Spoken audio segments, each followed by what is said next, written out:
Buenos días.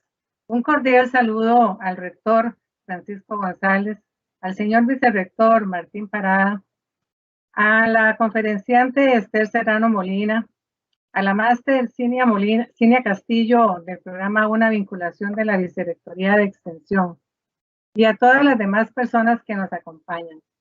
En nombre de la Universidad Nacional, les doy la más cordial bienvenida a la conferencia sobre la corresponsabilidad social de los cuidados en nuestra universidad en tiempos del COVID-19.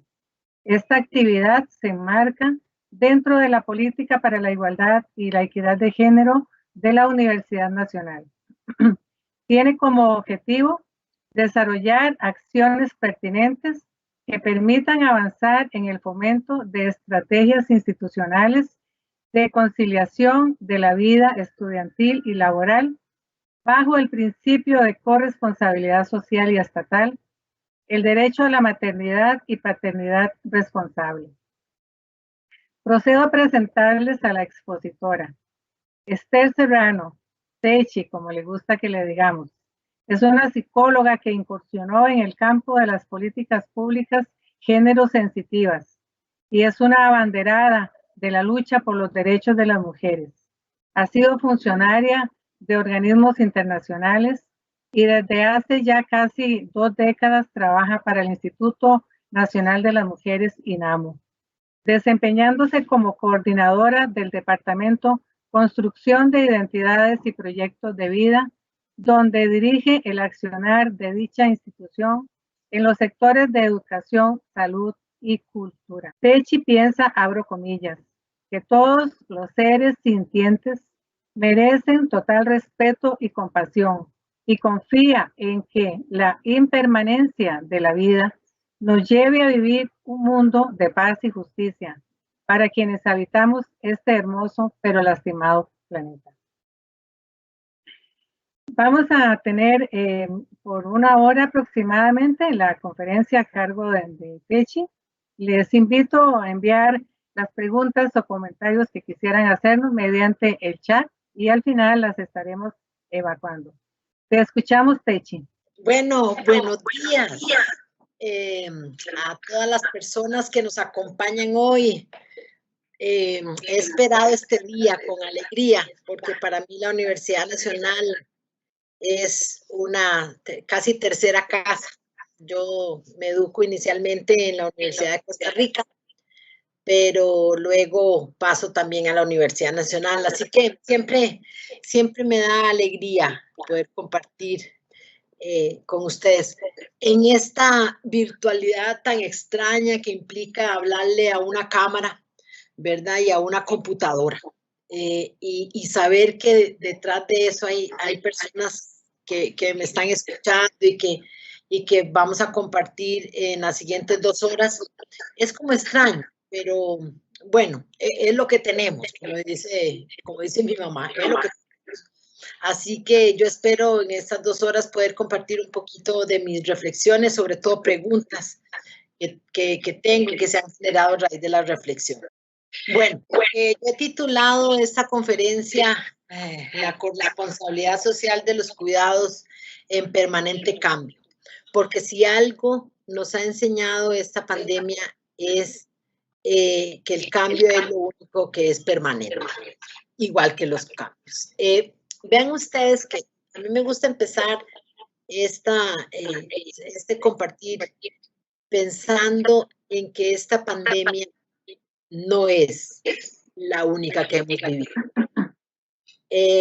Es más, las pandemias nos han acompañado desde el principio de los tiempos.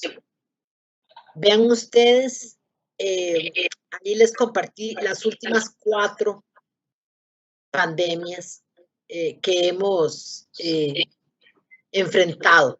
Desde 1918, con la gripe española, que fue la primera, que se llama equivocadamente gripe española, porque en realidad no fue generada en España, fue generada por el ejército de los Estados Unidos cuando van a España y contagian a las tropas españolas.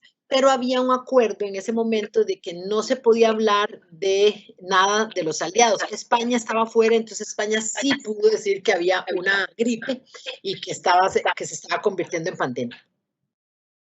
Por eso se llama gripe española. Vean ustedes las medidas que en ese momento, en 1918, se recomendaban para enfrentar la gripe española, que eran las cuarentenas, las buena higiene personal, desinfectar los lugares y no acudir a donde había muchas personas, lugares públicos. Eso nos suena muy, muy conocido. Luego viene la gripe asiática, del 58 al 68, ¿verdad? Que termina con la vacuna y la disponibilidad de antibióticos. Luego viene el virus de inmunosuficiencia humana, el VIH-Sida, que lo que hay es un tratamiento antirretroviral. Y la influencia H1N1, que muchas de nosotras la vivimos, ¿verdad? Que se da en el 2009 y que termina con que concluye con una vacuna, que es muy parecida a lo que estamos viviendo en este momento. Es decir, estamos esperando, ¿qué es lo que nos dicen las autoridades sanitarias? Hay que esperar una vacuna. Entonces, mi pregunta es, si no es la primera pandemia, ¿por qué nos tomó por tanta sorpresa? O sea, ¿por qué esta pandemia nos tomó sin ninguna preparación? Y más que eso, yo me pregunto, ¿por qué nos aferramos a lo que nos aferramos? Y entonces, vean ustedes que antes de la pandemia, las personas poseíamos un alto grado de certeza. O sea, usted se levantaba, se bañaba, digamos, tomaba el café o el cereal, la fruta, etcétera. Salía, tomaba un bus, tomaba su carro, etcétera, iba a su lugar de estudio, a su lugar de trabajo, no sé, daba clases, hacía trámites administrativos o estudiaba, pasaba todo el día, volvía a la casa, hacía sus tareas, etcétera, dormía y así. Había una cierta certeza, ¿verdad? Como una rutina.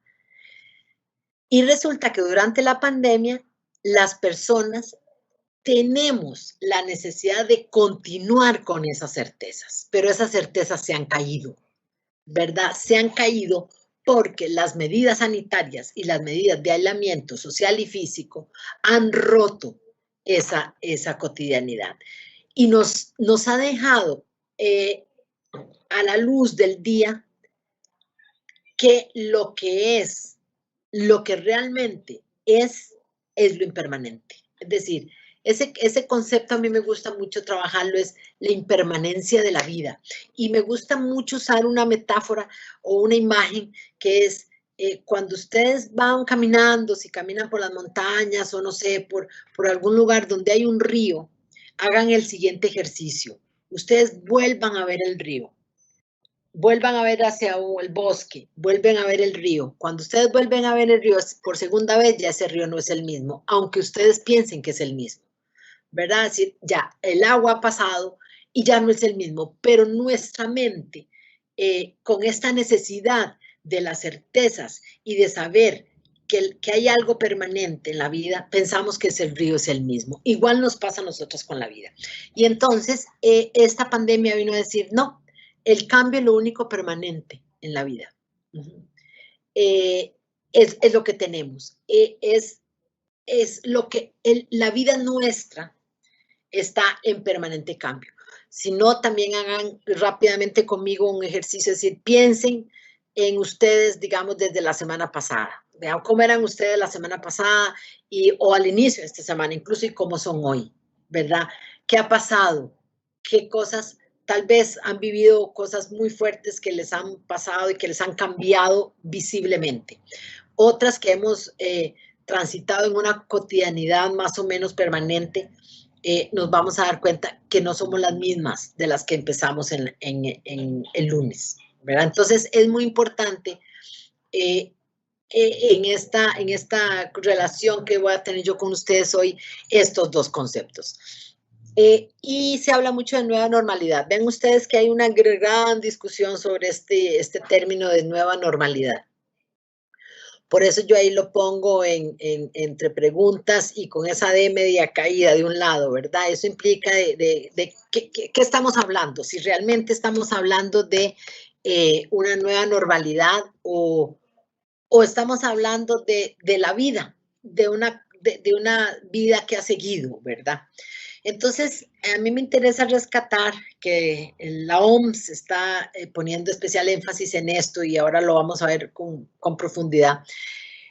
Esa crisis nadie la esperó, ¿verdad? O sea, nosotras, si ustedes vuelven los ojos a enero, ¿verdad? Donde ya teníamos noticias de la pandemia en China, en Wuhan, nosotros seguimos programando nuestros trabajos, seguimos programando nuestros estudios como si no existiera esa pandemia. Entonces, nadie la esperó.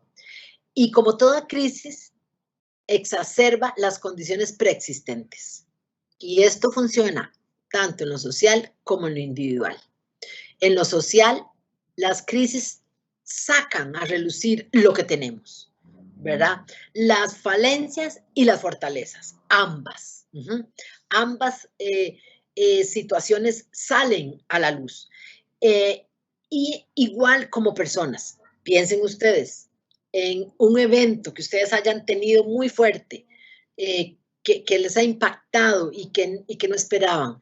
Vean ustedes cómo ahí salió a relucir su fuerza, porque la tenían, pero también sus debilidades, también sus angustias, sus miedos, sus dolores, ¿verdad? Su fuerza para enfrentar las cosas. Y en este caso, esta pandemia, lo que también nos trajo fue que los servicios de salud se priorizaron para preservar la vida y la salud física, ¿verdad? Bueno, eso fue lo fundamental en el mundo entero. Y con menor fuerza se cuidó la salud mental. Y entonces la ONU está planteando que existe y que ya está, en este momento, cuando yo visité este sitio, se estaba diciendo que iba a venir. En ese momento ya está esta pandemia paralela al COVID, que es esta pandemia de depresión y ansiedad. ¿Por qué? Bueno, porque estamos en una situación como de guerra, pero sin guerra, ¿verdad? Y algunos países, por suerte, y por las tradiciones democráticas y por los liderazgos que han existido, no hemos tenido guerras, ¿verdad? Esta situación es novedosa.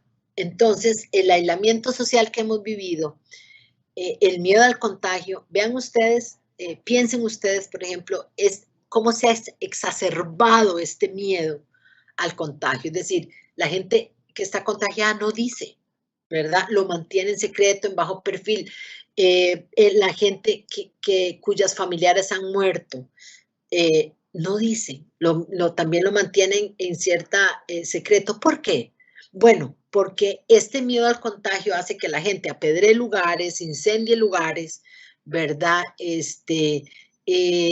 Cambien de acera para no pasar por la acera de la casa donde está la persona enferma, etc. Hay un miedo al contagio y el miedo es muy peligroso en las sociedades nuestras. Y el fallecimiento de familiares, ¿verdad? Eso se va agravando por las pérdidas de ingresos y a menudo de los empleos. Y también por la falta de lo que llamamos la cotidianidad. Entonces nosotros hemos perdido, por ejemplo, las clases, o sea, las clases presenciales donde nosotras íbamos, ¿verdad? Y hablábamos con los compañeros, nos sentábamos o escuchábamos al profesor, a la profesora, etcétera, veíamos la película, etcétera. Eso también lo hemos perdido. Y resulta que eso entonces impacta en la psicología personal y se manifiesta en depresión y ansiedad. Esto ya lo estamos teniendo, ¿verdad? Y está agravado entonces por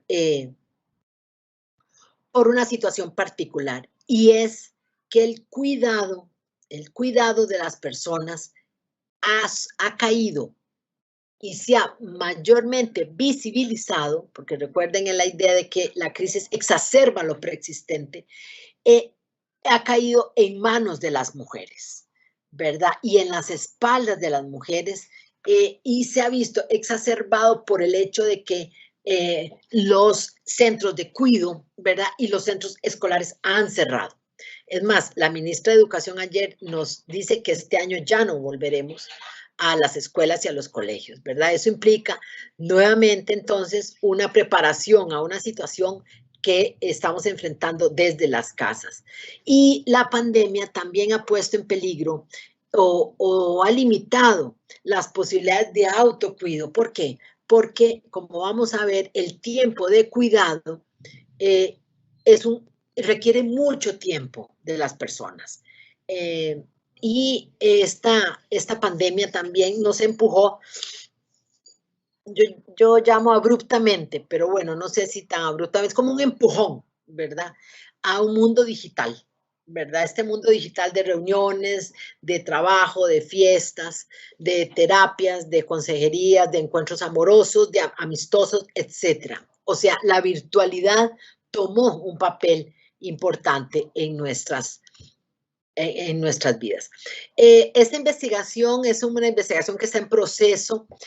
Dos profesionales de la Unidad de Investigación de Economía Feminista del Departamento de Economía Aplicada de la Universidad de Valencia. Ellas, bueno, la recolección de información concluyó en junio, que es la última información que está levantada en Internet. Ellas trataron de, o tratan de investigar qué es lo que está pasando con el COVID y las universidades. En los 3 estamentos que ellas hablan de profesores, profesoras, ¿verdad? La parte académica, la parte administrativa y el estudiantado. Y resulta que ellas han encontrado algo que es muy parecido en los otros escenarios sociales, ¿verdad? Y es que las mujeres de la comunidad universitaria, en ellas está recayendo en mayor medida la carga del hogar y la carga de los cuidados. Vean ustedes, por ejemplo, ellas plantean eso que a mí me llamó tanto la atención y me pareció tan fuerte. Dice, ha empezado una carrera y quienes tengan a cargo personas dependientes salen perdiendo. Es decir, el peso del cuidado pasa la factura a quienes lo hacen. Vean ustedes que, por ejemplo, las mujeres, sobre todo académicas, manifestaron la dificultad de trabajar con personas dependientes, puesto que a todas horas se requiere su atención y se dificulta su trabajo por el riesgo de interrupción y disponen además de menos tiempo libres para sí mismas. Eso quiere decir que, por ejemplo, mientras tal vez estamos observando esta conferencia y oyendo mis reflexiones, muchos de ustedes pueden apagar la cámara o apagar el micrófono y estar haciendo trabajos de cuidado. Si tienen niños y niñas pequeños o tienen personas adultas mayores a su cargo, alguna persona con discapacidad o alguna persona enferma, ustedes están haciendo ese trabajo en simultáneo. ¿Por qué es en simultáneo? ¿Verdad? Entonces lo que se está viendo es que en el ámbito universitario se están trabajando más horas, porque esas horas que están trabajando son las horas, por ejemplo, de noche y de madrugada. ¿Por qué? Porque es cuando las personas que requieren cuidado pueden estar dormidas. Entonces, ese tiempo del trabajo en el día, ¿verdad? Que está una dedicada al cuidado de esas personas, y que le está entonces no permitiendo cumplir con el teletrabajo, por ejemplo, se está recargando más. Vean el alumnado, ellas encuentran que hay una diferencia, ¿verdad? Que las mujeres afirman que han mantenido y se han dedicado a las tareas o trabajos de domésticos no remunerados y de cuidado, y los hombres indican que ese tiempo no ha variado, ¿verdad?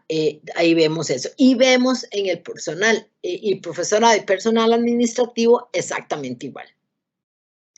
Existe eso es como una situación que la compartimos la humanidad. Y ahí, bueno, hay algunas investigaciones que tal vez a ustedes después les interese buscar. esta de paleobióloga, que es la especialista en peces fósiles, ella como un chiste o como un chiste triste, dice, la siguiente persona que tuitea acerca de cuán productivo era Isaac Newton mientras trabajaba de su casa recibirá a mi hijo de 3 años.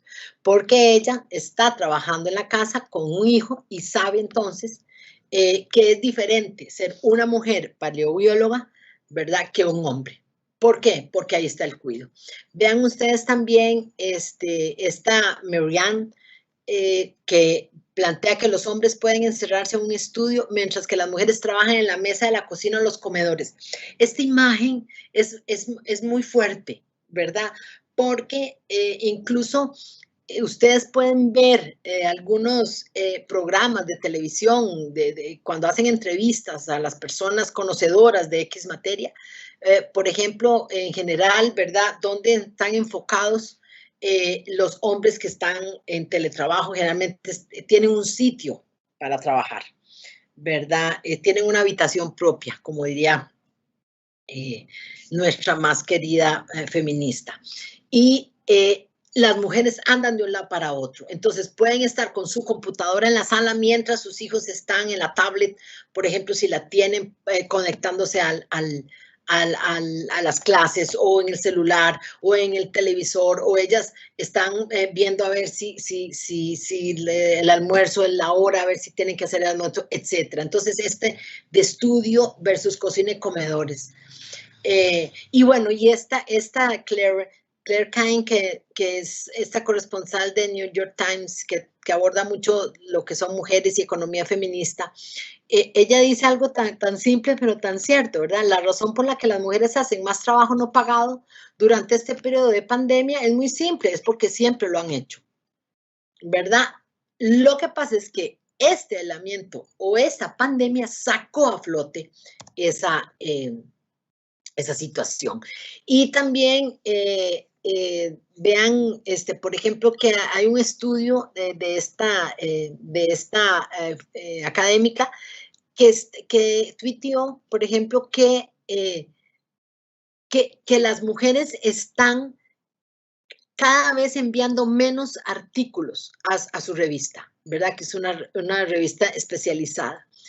Y dice, ella comentó en sus redes sociales que había disminuido el envío de artículos a la revista por parte de las mujeres en el mes de marzo, haciendo referencia al insignificante número de propuestas y asegurando que nunca había visto nada así. Bueno, ¿por qué las mujeres? Y porque ustedes saben, ¿verdad? Las mujeres que me están escuchando y que están en la academia saben que escribir artículos científicos es muy importante para subir, digamos, de categoría en las estancias universitarias.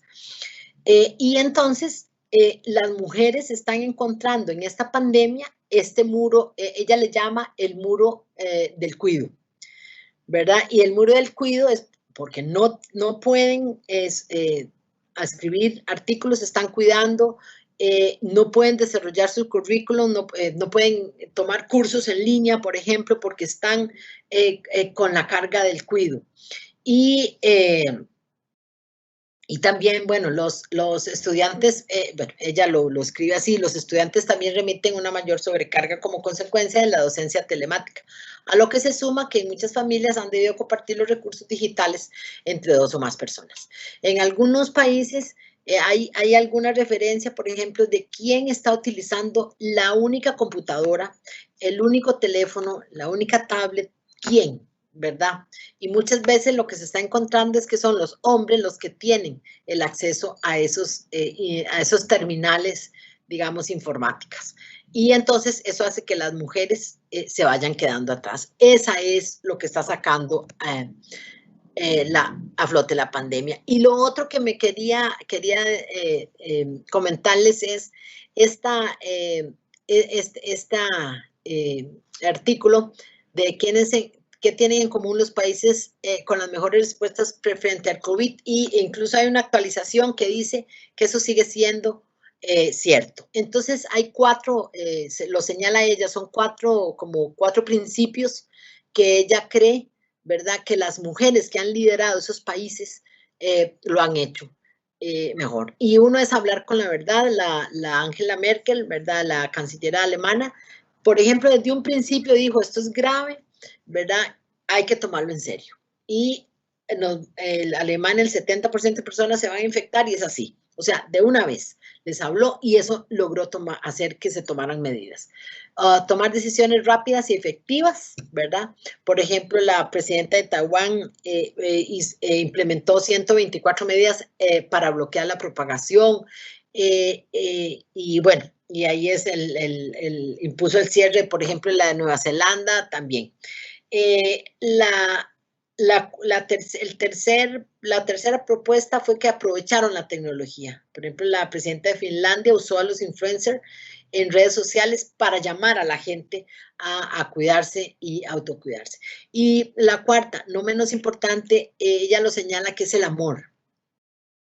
Y cómo el amor ha movido también las políticas públicas de estas mujeres que han liderado esos países, que han enfrentado con éxito, o por lo menos al principio enfrentaron con éxito en este momento. Por ejemplo, Alemania ayer decía, bueno, van a imponer multas a las personas que andan sin careta y sin mascarilla, ¿verdad? O sea, a partir de ayer. Y el amor, entonces, por ejemplo, se pone el ejemplo de la presidenta, la primera ministra de Noruega, presidenta que tuvo la idea de usar la televisión para explicarle a los niños y a las niñas qué era lo que estaba pasando y validar el miedo. Eso fue muy importante porque si ustedes ven, detrás de eso hay una propuesta de cuidado, ¿verdad? De cuidado hacia la población. Nada más les dejo a ustedes, entonces piensen en el otro paralelo, ¿verdad? De grandes potencias que han sido manejadas por hombres y cómo estos hombres han hecho, pensemos en Brasil, pensemos en Estados Unidos, ¿verdad? Cómo han manejado la pandemia. Entonces, hablamos de que la corresponsabilidad social de los cuidados y el autocuidado no son acciones individuales, son acciones conjuntas. Y esto incluso a partir del primero de septiembre, donde se están abriendo ya, entraríamos como al baile, no sé, bueno, eso va a tener un gran impacto, esta idea. Porque el COVID, ¿verdad? Puso en evidencia sobre todo dos cosas. Una, que las personas somos frágiles y limitadas. O sea, hay una fragilidad humana, ¿verdad? Y hay una limitación humana. Y lo otro es que todas las personas necesitamos ser cuidadas, pero también todas las personas podemos aprender a cuidar. Y eso lo trajo, fue lo que trajo, lo que puso a flote el COVID. Y entonces se empieza a valorar el cuidado como algo relevante, como algo útil, como algo necesario y como algo casi para la sobrevivencia humana. Sin cuidado no vamos a poder sobrevivir. Individualmente no lo vamos a poder hacer. ¿Por qué? Porque ustedes pueden cuidarse cada una. Nos podemos cuidar cada una de las personas, pero ese cuidado va a depender también de si el que está a la par o al frente o en la comunidad universitaria se cuida. Entonces, vean ese valor que va dando más allá del autocuidado. ¿Y por qué pasa eso? Bueno, vean ustedes que los impactos de las pandemias no son iguales en hombres ni mujeres, ni son similares también de un país a otro. Pero vean ustedes que en el caso de las mujeres, que es lo que a mí me interesa rescatar hoy, ese impacto empeora las desigualdades existentes entre hombres y mujeres. ¿Y por qué? ¿Por qué eso es así? Bueno, una de las explicaciones es la estructura de género que tenemos, ¿verdad? Que asigna características a las mujeres, ¿verdad? Y a los hombres, y esas características las hacen ser como contrapuestas. Es decir, unas personas cuidamos y otras personas son cuidadas. Y eso es aparte, es dicotómico, ¿verdad? Es decir, se dice, ahora también lo vamos a ver, usted pare, usted cuida, usted no pare, usted no cuida, ¿verdad? Entonces, esto que usted lo maneja muy bien, esta perspectiva de género, lo que hace es asignar esas características, esos roles, esas actitudes, esos valores y símbolos como un deber ser, ¿verdad? Y ese deber ser que es diametralmente opuesto, es decir, unas características asignadas a los hombres y otras asignadas a las mujeres, pongámoslo así. Entonces, pareciera que esas características son propias de uno u otro, ¿verdad? U otro sexo. Y no. Lo que sabemos es que esas características son características humanas. Y esto rápidamente, porque me gusta mucho esta rueda, digo yo, pero voy a pasarla un poco rápido, nada más para ver en lo que nos interesa hoy, que la crisis del COVID profundizó los nudos de la desigualdad. ¿Por qué? Porque vean ustedes que existen, digamos, 4 nudos que están en la división sexual del trabajo, los patrones culturales patriarcales, la concentración del poder y la desigualdad socioeconómica y la pobreza. Y entonces, estos nudos, ven ustedes, por ejemplo, que en la división sexual del trabajo, las mujeres estamos sobrerepresentadas en la primera línea de respuesta en salud. Vean ustedes que las mujeres están en esa primera línea y son las mujeres las que se están enfrentando cara a cara, digamos, en nuestros hospitales, en nuestras clínicas, en nuestros CEBAIS, ¿verdad?, con la pandemia. Y hay un aumento de cargas de cuidado en los hogares, obvia, ¿verdad? ¿Por qué? Bueno, por esa asignación social que tenemos y las mujeres están empleadas en los sectores de mayor riesgo. Un estado de bienestar, ¿verdad? Que son como es el pilar fundamental de donde estamos. ¿Cuáles son los pilares fundamentales? Bueno, todavía en nuestro país la educación sigue siendo uno de esos pilares, la salud, la seguridad social, esas dos últimas se acceden por el trabajo remunerado y los cuidados como un cuarto pilar. Ese cuarto pilar lo pongo en signos de pregunta porque todavía no existe, no hay un reconocimiento. Y nosotros pensamos entonces desde el Instituto Nacional de las Mujeres que la pandemia nos está empujando a reconocer lo que ya hace mucho tiempo las mujeres sabíamos. Y es que un pilar fundamental para la reproducción de la sociedad son los cuidados. Y en este caso, entonces, cuando hablamos de cuidados, ¿de qué estamos hablando? Estamos hablando de que el cuidado es una actividad, es algo que hacemos, que regenera todos los días, pero no solo regenera día a día a las personas, sino regenera día a día a las generaciones de personas, individual, generacional, y que regenera el bienestar físico y emocional, porque el cuidado, no solamente es lo que hacemos para que la vida sea posible, ¿verdad? La vida física, sino también la emocional. Entonces, vean ustedes, tal vez alguna de las personas que me están oyendo, no sé, Carmencita, si ahí existen algunas personas como docentes o administrativas, no sé, o estudiantes, que piensen un poco en las tareas que están asumiendo de cuidado. ¿Y qué incluye esas tareas? Bueno, tareas cotidianas de gestión y sostenimiento de la vida. ¿Por qué? Porque vean, la vida no solo, dicen, no solo de pan vive el hombre. Bueno, y las mujeres, ¿verdad? Dicen por ahí, la vida se sostiene física, pero también afectiva y emocionalmente. Y entonces, en este caso, vean ustedes que los cuidados es, primero, el mantenimiento de los espacios y bienes domésticos. Hay que limpiar la casa, ¿verdad? Pero a veces no hay que limpiarla no solamente con agua, sino con algo que desinfecte, pero además que a la gente le gusta como huela, porque puede ser que no le gusta como huela, entonces diga que qué asco y que qué pereza y que así no, o que desarrolle alergias.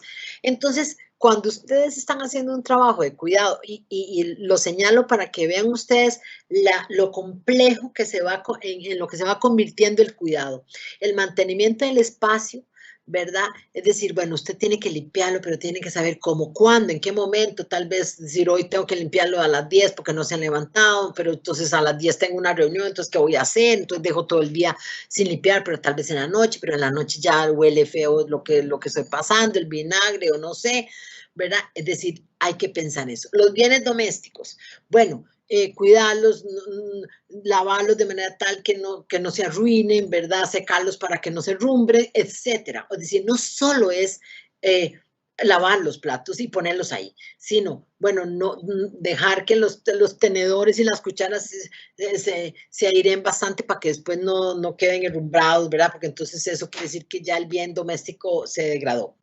El cuidado de los cuerpos, ¿verdad? No solamente en la parte alimentaria, ¿verdad? Sino además usted tiene que hacer la comida, pero que le guste a la gente. Sí, porque usted no puede hacer cualquier comida. O puede ser que a algunos les guste el arroz y los frijoles, unos los frijoles con cebolla y otros odian la cebolla. Entonces hay que ir creando un balance. Vean ustedes que con solo escucharme, ustedes empiezan a decir, bueno, pero qué cansado. La educación e información de las personas, ¿verdad? Es decir, no hablen con la boca llena, no pongan los codos en la mesa mientras comen, no suenen la comida, etcétera. Es decir, hay una educación cotidiana, una formación que implica el cuidado. Y también el mantenimiento de las relaciones sociales y el apoyo psicológico a las personas miembros de la familia, ¿verdad? Es decir, usted tiene que darle el medicamento, pero también convencerlo de que ese medicamento le hace bien, ¿verdad? Usted tiene que hacer alguna cura, ¿verdad? Porque está enfrentando alguna enfermedad, alguna persona miembro de la familia, entonces hay que convencerlo que es necesaria esa cura, ¿verdad? O que es necesario el descanso, que tiene que descansar, que no puede salir, que no puede abrir las ventanas así, ¿verdad? Es decir, hay un apoyo psicológico. Las personas en este momento, como les hablaba al principio, la pandemia de la depresión y la ansiedad, bueno, entonces dar ánimo, ¿verdad? Es decir, todo pasará en la vida, todo pasa, esa es la carga de los cuidados. Entonces, hacemos referencia a un amplio conjunto de aspectos que abarcan los cuidados de la salud, el cuidado del hogar, las personas dependientes y las personas que cuidan y el autocuidado. Vean ustedes que eso implica el cuidado. Entonces, ¿qué pasaba antes de la pandemia? Y yo señalo ahí antes, entre comillas, porque eso no ha cambiado, más bien estaríamos esperando las mediciones nuevas para ver cómo esto se ha vuelto aún una mayor carga. Antes, vean ustedes, esto fue en el 2017, el promedio de horas dedicadas a la actividad de trabajo doméstico no remunerado, las mujeres un 35-49 frente a 13-42 de los hombres, y vean las actividades que hacían, ¿verdad? O que hacemos, ¿verdad? Es decir, la limpieza está en manos, vean, de las mujeres, la preparación de los alimentos, la limpieza de ropa y calzado, y ahí la compra de los hogares es cuando está más o menos parejo. Entonces, las mujeres han salido, y ahora vamos a ver la llamada revolución silenciosa, los hombres han salido, las mujeres, perdón, han salido a trabajar, pero los hombres no han regresado a la cocina. Una explicación que se llama esto como los edificios, las casas, ¿verdad? Y se llama techo de cristal, escaleras rotas y piso pegajoso. Generalmente, una siempre tiende a decir, bueno, ¿dónde está una? ¿Dónde es que está? Bueno, entonces las mujeres y CEPAL han trabajado un poco ese concepto de una casa, ¿verdad? Entonces que las mujeres nos estamos ubicando y nos movemos, como todo en la vida, ¿verdad? Nos podemos mover en esos tres espacios, ¿verdad? El piso pegajoso tengan la idea de algo que usted no las deja avanzar, que no las deja subir, o sea, que el pie se les pega en el suelo, ¿verdad? Entonces, se llama piso pegajoso. Y es aquel donde las mujeres tienden a quedarse estancadas en los puestos de trabajo de menor calificación. ¿Y cuáles son esas mujeres? Bueno, las mujeres que tienen bajo nivel educativo, que ahora vamos a ver que son las que más asumen el cuidado, los ingresos bajos, la baja participación en el mercado laboral y la carga de trabajo no remunerado muy alta. Y hay un empoderamiento económico difícil. Luego, si usted logra despegarse ese piso y con mucha fuerza personal y colectiva salir de ese piso y ir por las escaleras, pero esas escaleras pueden estar rotas para ustedes. Y entonces las escaleras rotas hacen referencia a las interrupciones en las trayectorias laborales. Entonces, bueno, son las personas que completaron alguna educación, viven en hogares de ingresos medios, participan en el mercado, pero a veces de manera inestable y vulnerable, y carecen de ingresos propios y carga de trabajo no remunerado alto. Y hay un empoderamiento económico errático y frágil. Es decir, esa sería como por decirlo de alguna manera, la eminente clase media, más o menos, ¿verdad? Que tiene un ingreso básico, pero que las tareas de cuidado, y ahora lo vamos a ver, también les rompen las escaleras. Es decir, logramos despegar del piso, pero también las escaleras se nos rompen. ¿Para llegar a dónde? A un techo de cristal. Y se llama techo de cristal porque generalmente no se ve. O sea, ustedes pueden volver a ver para arriba y pueden ver el cielo azul. Y pareciera que no hay un techo, pero hay un techo para las mujeres, ¿verdad? Y es una serie de barreras invisibles que impiden a las mujeres ascender a los puestos jerárquicos y de decisión. Muchas veces en nuestras queridas universidades esos techos de cristal son están muy presentes, ¿verdad? Yo acumulo publicaciones, acumulo puntos y acumulo títulos, incluso las mujeres en el mundo entero tenemos más doctorados, ¿verdad? Y ocupamos menos puestos. Esos son los techos de cristal, ¿verdad? Es decir, por la socialización por género, lo que vimos rápidamente, y ¿por qué? Bueno, porque vean las tareas de cuidado. Vean ustedes que esos tres grupos de mujeres, vean, por ejemplo, las mujeres que están en el piso pegajoso generalmente están alcanzando, según CEPAL, 46 horas semanales de trabajo de cuidado. Mientras que las escaleras rotas 41 y las de techo de cristal 33. Si ustedes piensan en esas horas y piensan en lo que les hablé de lo que era el cuidado, podemos ir entendiendo entonces qué implica o qué peso está teniendo el cuidado en las mujeres en este momento, ante la pandemia, en pandemia y post pandemia. Entonces, bueno, las encuestas del uso del tiempo, lo que están señalando en el mundo entero, ¿verdad? Es que las mujeres están dedicando más horas a las labores del trabajo doméstico no remunerado y los hombres no han asumido de la misma manera el equivalente al trabajo doméstico no remunerado o tareas domésticas. Entonces, ahí, ¿qué es lo que pasa? Que las mujeres tenemos una pobreza de tiempo y el tiempo es muy valioso.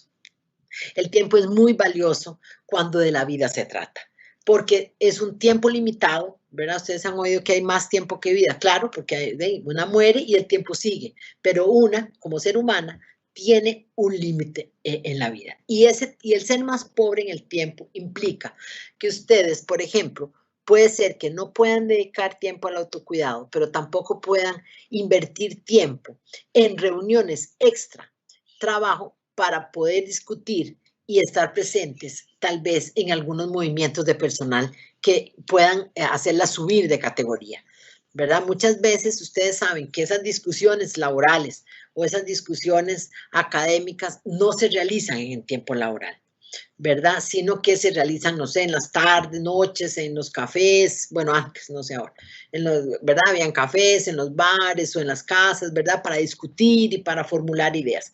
El tiempo, el empobrecimiento del tiempo en las mujeres, entonces las está impactando. Y la pandemia, entonces, ha dejado al descubierto, no solamente, ¿verdad?, que las personas dependen de los cuidados de otras personas durante toda la vida, porque vean que nosotras nacemos como personas, nacemos en una dependencia casi absoluta, para viajar a una independencia relativa. Si llegamos a la vejez, ¿verdad? Es decir, nunca el ser humano, es muy difícil que usted pueda vivir sola, como un ermitaño, por ejemplo, una ermitaña, absolutamente sola, ¿verdad? Siempre hay una necesidad de un círculo que apoye. Entonces, la pandemia dice, ok, dependemos de los cuidados, pero también, ¿qué está diciendo? ¿Verdad? Que ese cuidado ha tenido poca visibilidad en el sector de las economías, tanto que ni siquiera está considerado como un pilar, ¿verdad?, de los estados de bienestar, que debería estar considerado, ¿verdad? Y se sigue considerando como una cosa externa, ¿verdad? Y no un componente fundamental del desarrollo. Sin ese cuidado, las personas no podríamos sobrevivir. Y vean lo que pasó. Esta es una historia corta. La vida en el siglo XX se organizó de una manera. Siempre había un hombre jefe de hogar y era el encargado de trabajar remuneradamente. Piensen ustedes más en sus papás o sus abuelos, o tal vez bisabuelos, pero más abuelos o papás y mamás, sus familias de origen. Un hombre trabajaba, ese hombre traía el sustento económico. La mujer tenía a cargo el trabajo de la casa, el cuidado de los niños y no recibía remuneración alguna. Y esas dos cosas tienen 4 supuestos que cambiaron. Y fue que el hombre tenía trabajo de por vida y a tiempo completo y generalmente en el mismo lugar. O sea, trabajaría en la misma universidad para siempre, ¿verdad? Hasta que pues, se pensionara, en la misma fábrica, en el mismo barco, en la misma finca, ¿verdad? Es decir, trabajaba ahí y siempre iba a tener trabajo. Ya nosotros sabemos que eso no es así, ¿verdad? Y la mujer permanecía la mayor parte del tiempo en la casa al cuidado de la familia. Y si trabajaba fuera, el ingreso era secundario, era como una ayuda, ¿verdad? No era fundamental. Las familias biparentales eran los matrimonios estables que llegaban a cumplir 50 años de casados, 75, las bodas de plata, no sé qué, ¿verdad? Es decir, los matrimonios se sostenían. Y había una persona dedicada completamente al cuidado de la familia. Siempre había una.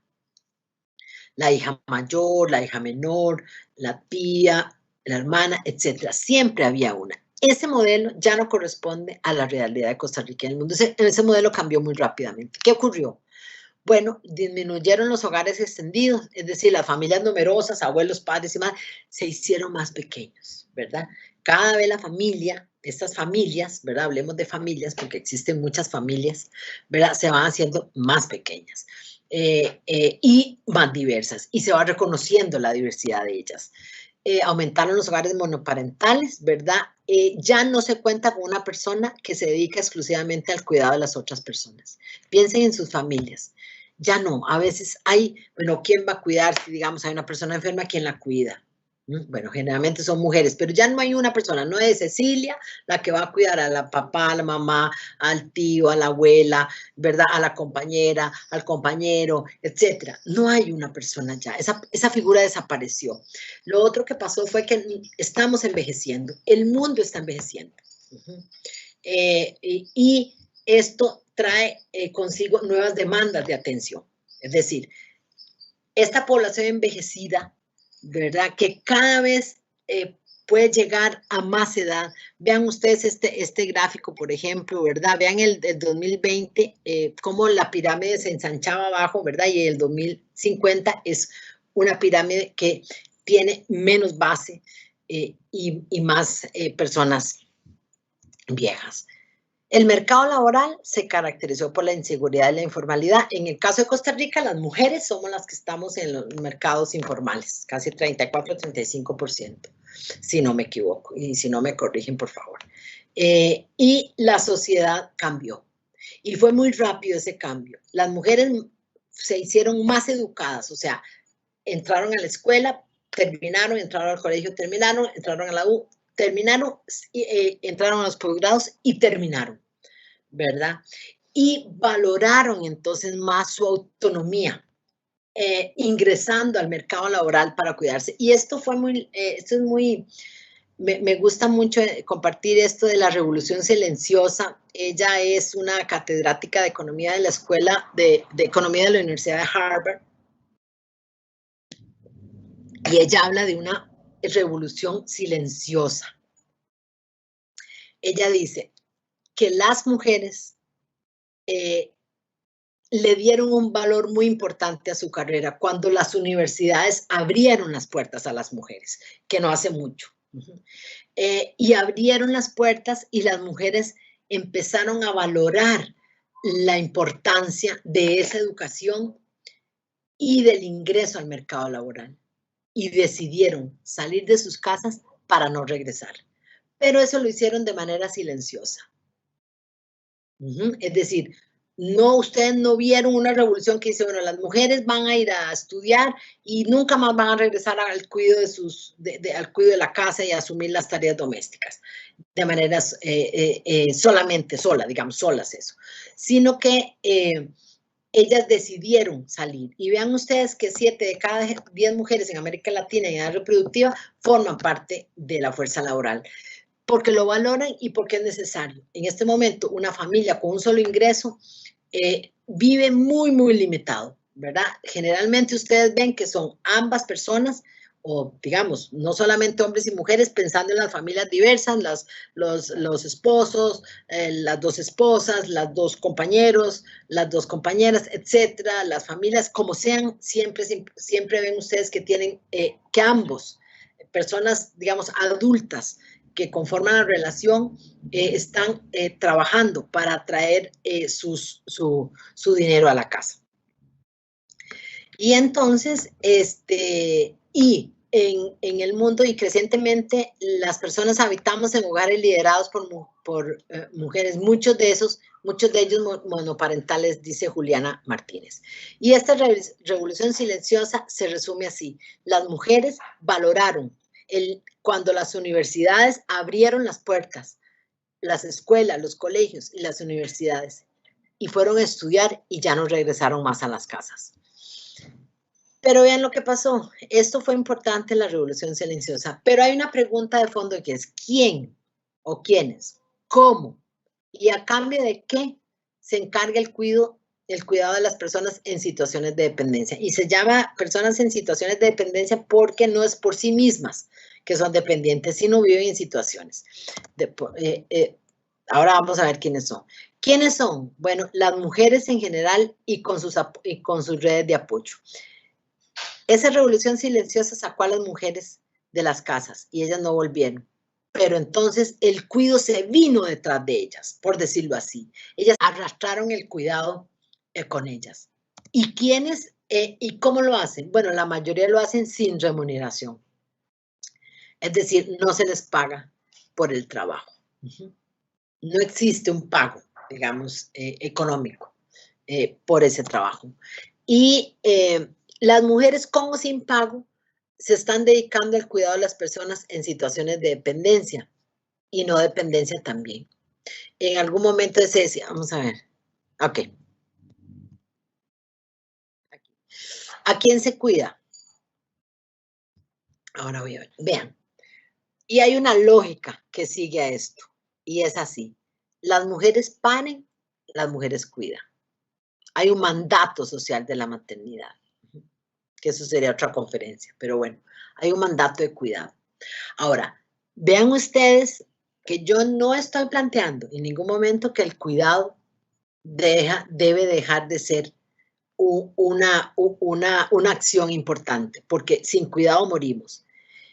El asunto es, ¿por qué quien se encarga del cuidado lo hace de manera solitaria? O sea, en solitud.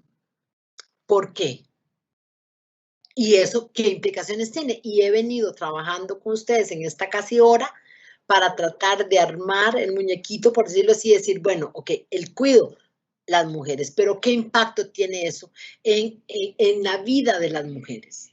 Porque la vida es muy corta. ¿Y qué es lo que persigue la gente al final? Al final de la vida, ¿qué es? Bueno, sentirse bien, sentirse feliz, tener momentos felices, ¿verdad? Eso al final es lo que perseguimos, ¿verdad? Tanto cosa para eso, ¿verdad? Y entonces habría que ver, entonces, en esta pobreza del tiempo que les hablé, cómo este mandato social de la maternidad hace que ellas asuman el trabajo doméstico y de cuidado. Con jornadas dobles, triples, sin paga y sin reconocimiento. Es decir, ya es cada vez poco común que si usted trabaja, no, ¿verdad? Entonces, ¿qué hace? En la casa, ¿verdad? Pero este trabajo, digamos, se asume como si no fuera un trabajo. Es decir, es algo que se hace, ¿verdad? Y También los hombres proveedores, ¿verdad? Los hombres proveedores son los que se visibilizan y se valoriza el trabajo que ellos realizan. Entonces, un trabajo no tiene valor y el otro sí tiene valor, ¿verdad? Y eso impacta en la vida de las personas. ¿A cambio de qué? Entonces las mujeres están asumiendo el cuidado. A cambio de cumplir con el mandato social y dar cuidados a las personas en situaciones de dependencia. Pero vean que eso no es tan simple, ¿verdad? También, si usted le pregunta a las mujeres, nosotros hicimos una encuesta con IDESPO hace mucho tiempo sobre el cuidado y las mujeres lo que decían es, sí, yo lo hago por amor. Es decir, una mamá cuida a sus hijos por amor, una compañera puede cuidar a los hijos de ambas por amor, una abuela cuida por amor. Es decir, esa carga del amor, ¿verdad? Es algo muy fuerte y no se puede quitar y ni tampoco se pretende quitar, ¿verdad? Es decir, a cambio de cumplir con ese rol y ese mandato de la maternidad, las mujeres se están cuidando. Y a quién se ha delegado, bueno, ya eso lo hablamos. Pero ¿a quién se cuida? Y ahí, Carmencita, voy a terminar ahí y voy a hacer un alto. ¿Te parece? Ok. Vea, se cuida a los niños y a las niñas, ¿verdad? Se cuida a las personas adolescentes, se cuidan a las personas adultas mayores que lo necesiten, se cuida a las personas enfermas, permanentes o que enfrentan un quebrante de salud, se cuida a las personas con discapacidad que lo necesiten, pero también se cuida a aquellas personas que pudiendo cuidarse a sí mismas no lo hacen. Y esto es muy importante, ¿verdad? Y esto, por ejemplo, la CEPAL dice, bueno, están los esposos o los compañeros que no están enfermos y que no tienen ninguna condición que requiera un cuidado especial. Y este es un reto muy importante, ¿verdad? Es decir, ellas cuidan a todas las personas de sus núcleos familiares, ¿verdad? En general, están cuidando, pero no siempre están cuidando a aquellos que lo necesitan, ¿verdad? Sino también están cuidando a aquellos que podrían ser sus pares y que podrían también estar asumiendo el cuidado. Quiero saber cómo está la gente, ¿verdad? Quiero escuchar, quiero tener un poquito de feedback para no seguir hablando de esta computadora. Echi, tenemos algunas intervenciones. Ajá. Antes quisiera decir que muy importante el planteamiento que nos está haciendo la compañera del INAMU, porque precisamente hay una de las autoras feministas que plantea que esta división sexual del trabajo, es decir, las mujeres tienen que hacer las labores reproductivas y los hombres las productivas, es precisamente la base de la desigualdad social entre hombres y mujeres. Esta división sexual es la base coercitiva de la desigualdad. Bueno, por eso entonces todo este planteamiento que nos está haciendo Esther sobre cómo debemos tener una corresponsabilidad social de los cuidados hombres, mujeres y la sociedad en general. Nos plantea Julia, creo que Julia Godínez nos pregunta, ¿cómo podemos cambiar los roles tradicionales de la mujer de cuidado, sobre todo en momentos como los actuales? Y Julia Flores dice, ¿qué opinión tienen ustedes sobre las medidas de protección de las autoridades de salud de cuidado del COVID-19? ¿Contribuyen a afirmar los roles tradicionales de la mujer? Y hay otra pregunta que dice Vanessa Ramírez, ¿cómo la mujer puede superar el piso pegajoso si culturalmente la idea es que siga ahí hasta el final de sus días? ¿Cómo pueden salir de ese círculo vicioso en tiempos de pandemia y normal? Esas son de las preguntas y comentarios que tenemos, Pechi. Gracias, porque me siento más viva si hay alguien del otro lado que también tiene sus dudas. Gracias, de verdad, porque vieran qué extraño. Yo soy una persona, tengo 58 años y me ha costado un poco acostumbrarme a hablarle a una computadora. Me gusta más ver a los ojos, ver los movimientos, ver la gente que hace. Digo, ay no, ya están bostezando, ya tengo que ponerle más a mi hablar, pero bueno, también por eso agradezco. Bueno, empiezo por lo último. Desde el INAMO, nosotras siempre estamos trabajando con los 3 estamentos, digamos, el piso pegajoso, las escaleras rotas y el techo de cristal. ¿Qué es al final lo que nosotros estamos proponiendo? La organización y las políticas públicas. Esas son 2 de los caminos que nosotras como instituto hemos elegido para que las mujeres podamos tener una vida en igualdad. La lucha hacia la igualdad, ¿verdad? Se tiene en esos 2 contextos. Las políticas públicas género-sensitivas, es decir, aquellas políticas que toman en cuenta la realidad de las mujeres y que toman, por ejemplo, en este caso, la realidad de cuidado de las mujeres, ¿verdad? Para proponer políticas y normativas. Creo que y la organización, ¿verdad? Porque vean, para nosotros es muy difícil llegar a la casa y decir, vean, fíjense que hoy escuché a una de esas del INAMO que dice que tenemos que compartir los cuidados aquí, y entonces eso es muy difícil para nosotras, es decir, es enfrentarnos en solitud en las familias, como decir, bueno, ahí viene esa media que ya le metieron las ideas y ahora resulta que ya quiere dejar botada la casa. Es muy difícil para nosotras hacerlo en solitud. La organización es muy importante, ¿verdad? Y por eso cuando hablamos, ahora voy a avanzar un poco, pero cuando hablamos de corresponsabilidad social de los cuidados, estamos hablando del Estado, estamos hablando de las empresas, de las municipalidades, ¿verdad? O gobiernos locales y de las familias. Estamos hablando de una serie de actores, ¿verdad? Y actrices que tienen que estar moviendo la aguja, ¿verdad? Ese nudo, moviendo la brecha para que nosotras podamos entonces tener un reflejo en nuestras familias. Es decir, que en las familias, las personas adultas que tengan salud, por ejemplo, puedan asumir el cuidado y el autocuidado. No solamente que yo pueda, digamos, si tengo niños pequeños, si tengo una persona adulta mayor o alguien que lo necesite, cualquier persona, mi compañera, mi compañero, etcétera, pueda yo asumir el cuidado y no dejar el cuidado solamente a las mujeres. Me parece que es muy importante la reflexión que nosotros podamos tener en este momento. Es decir, si ya nosotras podemos estar pensando, cuando yo les expuse qué quiere decir cuidados, y ustedes pueden empezar a reflexionar, bueno, ¿cómo estoy yo en mi casa? Eso ya es un avance. Ya es un avance porque ustedes están reconociendo el trabajo de cuidado que tal vez antes no lo reconocían. Tal vez sí, tal vez están muy estresadas, como están, digamos, por ejemplo, nosotros hicimos algunas encuestas en el INAMO y cómo las mujeres del INAMO, a pesar de que hay hombres que están acompañando el cuidado de sus familias, las mujeres están en la sobrecarga de trabajo en nuestras instituciones. Darse cuenta de eso es muy importante, ¿verdad? Darse cuenta de eso ya es un paso, ya es un paso.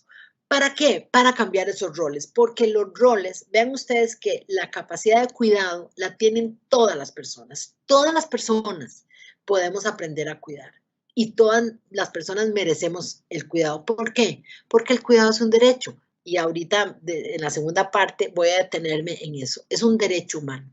Sin cuidado, las personas morimos, ¿verdad? Y entonces, entender el cuidado como un derecho hará que esos roles que se asignan a las mujeres y esa capacidad que se está asignando solamente a las mujeres sea una capacidad asignada a todas las personas que vivamos en esta sociedad. Con respecto a las medidas sanitarias, ¿verdad? Que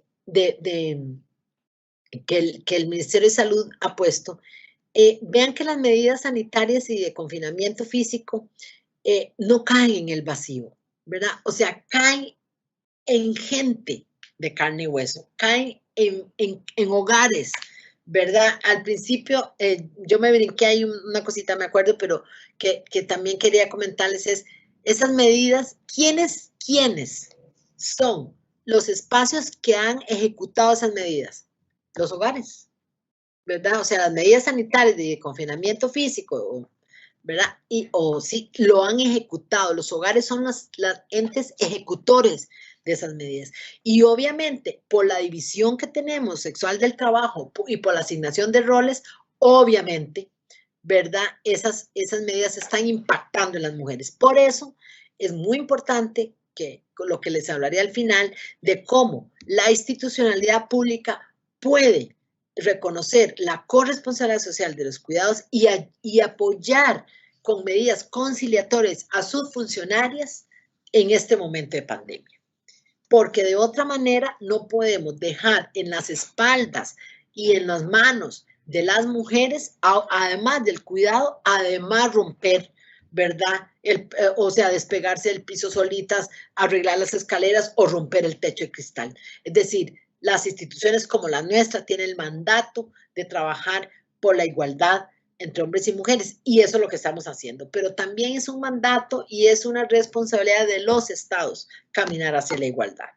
Chip, hay una otra intervención de Catherine que nos dice, si podrías hacer referencia al caso de las mujeres rurales, las cuales tienen dificultades para trascender las condiciones de trabajo doméstico familiar y de cuidados.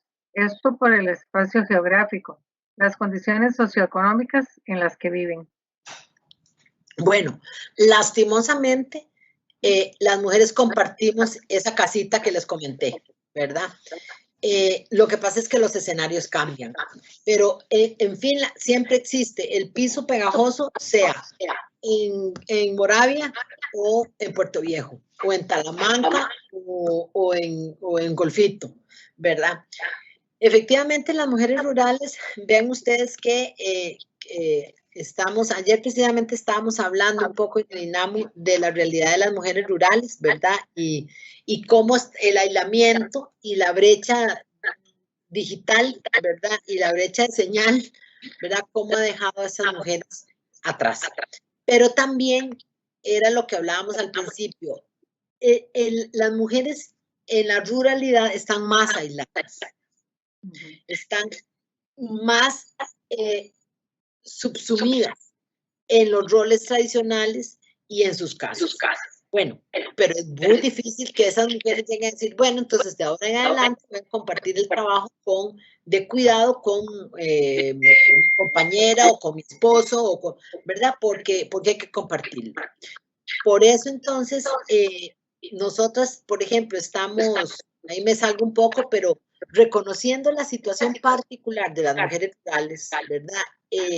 Y incluso que estábamos hablando de el alto impacto que está teniendo la violencia doméstica en las mujeres rurales, porque no pueden comunicarse fácilmente y están aisladas. La idea nuestra también es aportar en este momento con un proyecto que tenemos, se llama FOMujeres, que es un proyecto de préstamo no reembolsable para que las mujeres puedan, digamos, iniciar la vuelta a las huertas, por ejemplo, y poder producir la comida y venderla y tener un ingreso. La autonomía económica de las mujeres rurales, como de cualquier mujer, es muy importante, ¿verdad? Porque eso les hace tener no solamente autonomía económica, sino también personal y emocional. Pero efectivamente, ¿verdad? El cuidado está depositado en las mujeres rurales, sean indígenas, sean deportistas, sean académicas, sean políticas, ¿verdad? Lo que pasa es que se tiene una diferente instrumentalización para enfrentar. Sí, yo te quería preguntar, ya que estamos presentando o debatiendo sobre este tema tan importante en la academia, ¿cuál sería la responsabilidad que tienen las instituciones de educación superior para el cambio cultural, para lograr esa igualdad entre mujeres y hombres? Bueno, yo creo que tiene como dos. Una es el currículum, ¿verdad? Yo creo que es muy importante en la formación que podemos tener como estudiantas y como estudiantes en las diferentes carreras y profesiones que tenemos. Yo creo que en la malla curricular, digamos, en el currículum, yo creo que es muy importante, ¿verdad? Que podamos introducir o incorporar la perspectiva de género en las diferentes materias que podemos llevar y en las diferentes carreras que podemos cursar. Yo creo que es muy importante, por ejemplo, yo me gradué en psicología en la UCR hace ya bastante tiempo, imagínense que yo soy carnet, tengo 3 números, 59, entré en el 79, 79, 29, 65 en mi carnet. O sea, imagínense hace cuánto tiempo. Y yo estudié una psicología que era una psicología para la generalidad. O sea, era una psicología que era para todas las personas. Y yo me di cuenta muchos años después que yo estudié una psicología masculina, ¿verdad? O sea, que servía para una parte de la población, pero yo la aprendí a generalizar. Creo que es muy importante entonces entender que existe una visión género sensitiva que nos permite especializarnos en aproximaciones más justas a las realidades que nos van a tocar enfrentar, ¿verdad? Es decir, cuando estudiamos educación física, por ejemplo, y vemos lesiones, ¿sobre qué conocimiento nos están dando esa información? ¿Sobre qué estudios? Muchos de esos estudios de las lesiones, por ejemplo, deportivas, son estudios basados en hombres.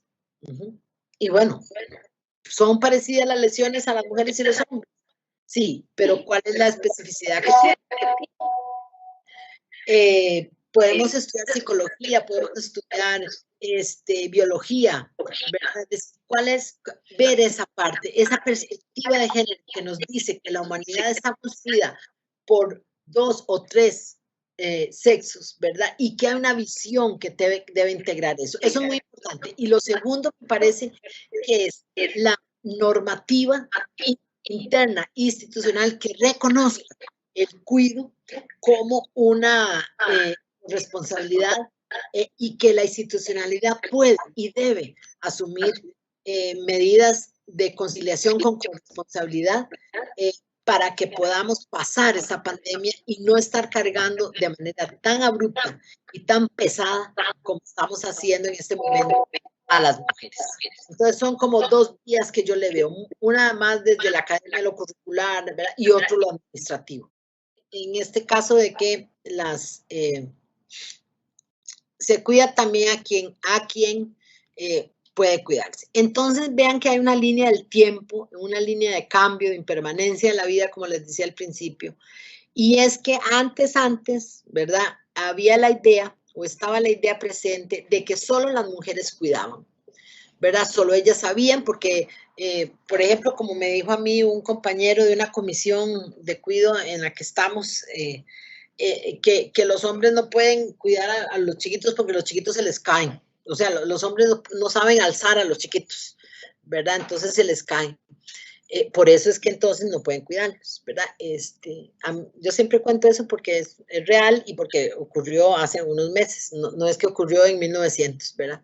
Es decir, la gente, o tenemos todavía esta idea de que las mujeres somos las que sabemos cuidar y los hombres no, ¿verdad? Y que los hombres no saben y además son torpes y tontos y además no aprenden, ¿verdad? Esta idea que ahora la vamos a ver en un curso que tenemos.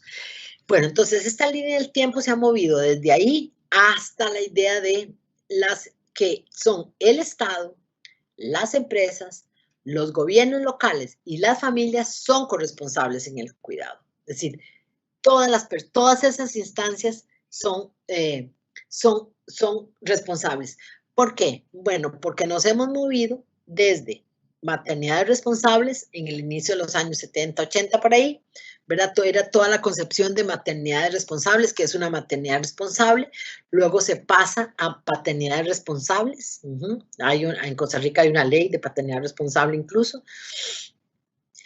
Y medidas de conciliación, es decir, las medidas de conciliación son esas medidas que no cambian el escenario donde usted se mueve, pero ayudan, ¿verdad? Ayudan. Entonces, luego se dice, bueno, pues que las mujeres han conciliado toda la vida. O sea, las mujeres dicen, bueno, voy a trabajar, pero entonces lo dejan en su casita y los chiquitos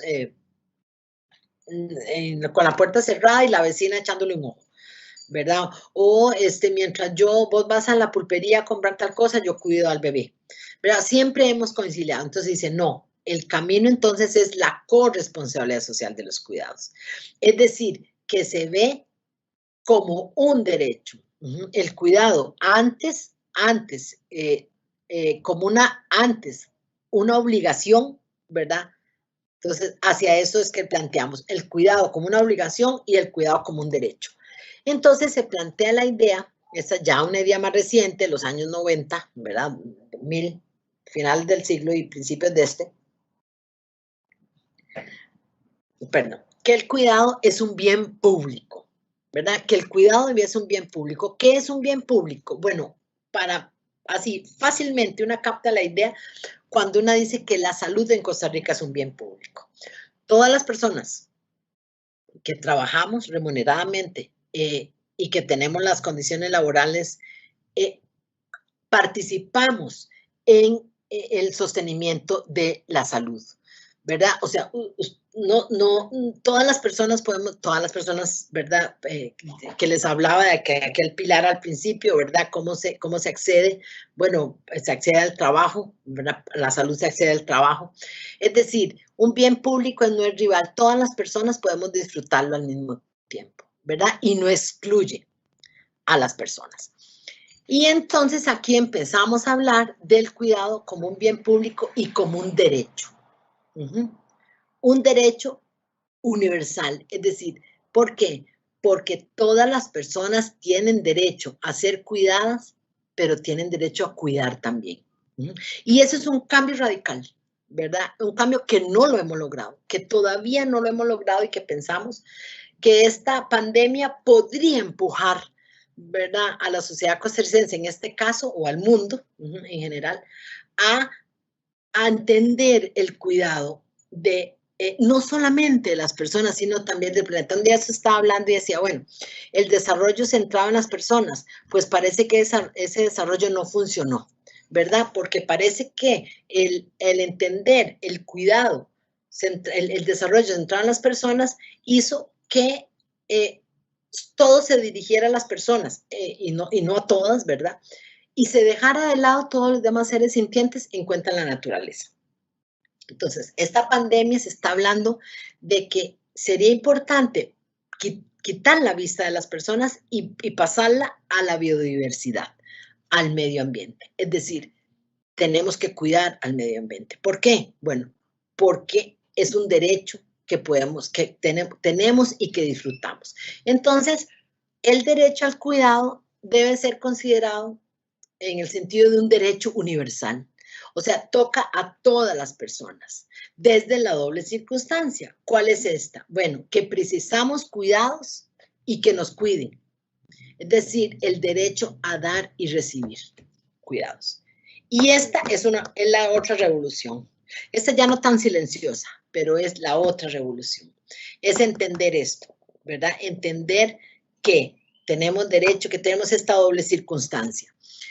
Y vean que esas tres R's son la clave, digamos, para las políticas públicas para las universidades, por ejemplo. Creo que es muy importante que las podamos como repasar bien, porque sería la base de lo que preguntaba hace un momento Carmencita, o Carmen, perdón, Carmen, es que yo le digo Carmencita de cariño, Carmen, de lo que puede hacer la universidad. Vean que hay una primera R que es muy importante y es reconocer. Y esto sirve para la vida entera, no solamente para el cuidado. Piensen, hay que reconocer, hay que hacer visible y valorizar y revalorizar el trabajo de cuidados como un trabajo clave. ¿Cuál es ese trabajo? No se cuida, usted muere. Las personas no nos cuidamos, no cuidamos al planeta, estamos muriendo. Reconocer entonces que el cuidado trae bienestar a todas nosotras, a todas las personas, ¿verdad? Y no solo a las personas, sino a las sociedades completas, ¿verdad? Y que para el funcionamiento de la economía, tanto como bien prestado en el seno de los hogares como en los sectores de la economía y empleo decente en pleno auge, es decir, en las casas y afuera de ellas. Hay que reconocer ese cuidado.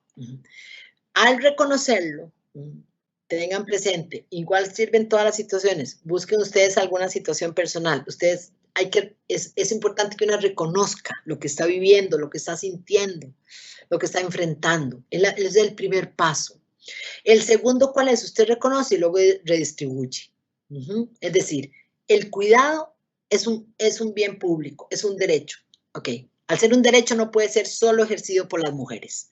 ¿verdad? Porque el derecho de los hombres, ok, entonces démosles el derecho.